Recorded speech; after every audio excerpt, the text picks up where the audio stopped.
made new.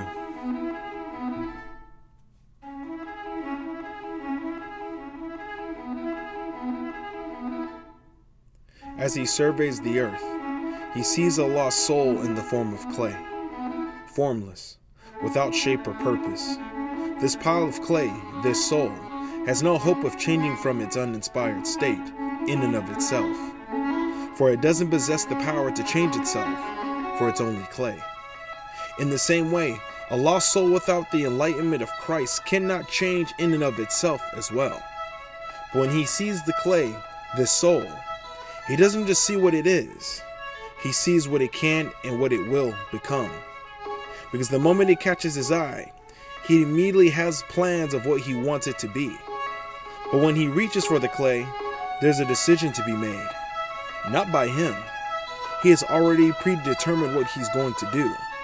The decision lies in the clay, the lost soul. Whether to accept him as its potter, to trust to make them into something beautiful, to display his very own one-of-a-kind and unduplicatable creativity that brings him the utmost glory when the clay allows him to make it into whatever he so chooses. For as soon as the clay, the lost soul, says yes to the potter, he immediately goes to work, folding and pressing and working the clay so it's more malleable in his hands. For the lost soul, in order to do this, he removes the wages of sin on their life immediately with the blood-bought forgiveness, cleansing them from their current wretched state. Then he begins to remove their past, their fears, their mistakes, their struggles, anything that prevents him from being able to change them. This, however, isn't a quick process, because every soul is different.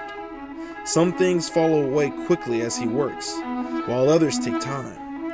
But he's patient and isn't discouraged, nor is his confidence shaken by this, because he sees and knows the end from the beginning.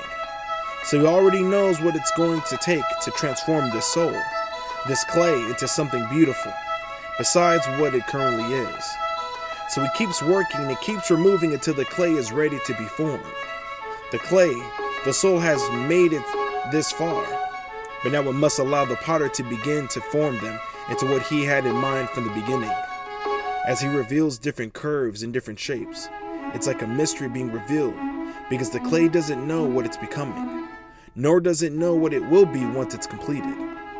When this soul allows Christ to shape it into an instrument for his ultimate glory, it has no idea the person it can or will become. So though they have been alive, it's like being born again for the first time, because this person they don't recognize, because they are seeing themselves in this new light for the first time. Now, though the master potter is gentle and kind, some of the work he does will hurt, not because he wants to inflict pain, but because he wants to instill change into this soul that only pruning and trials can encourage. This is when the clay needs to hold its faith and trust the master potter the most, because the change doesn't always feel good in the moment, but it's rewarding once you see the results.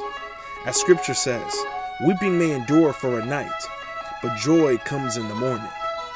Don't mistake the momentary tears for the final conclusion, for joy is just right around the corner. How long this clay will be in the forming stage, only Jesus knows. But the beautiful part is, as long as the clay, the soul, trusts him in his work, when he does declare them finished, they will hear the words, "Well done, my good and faithful servant." And there will be beautiful pottery, made for special purposes, he is unashamed to put on full display for all to see. For the soul is no longer the same. It has been made into something new.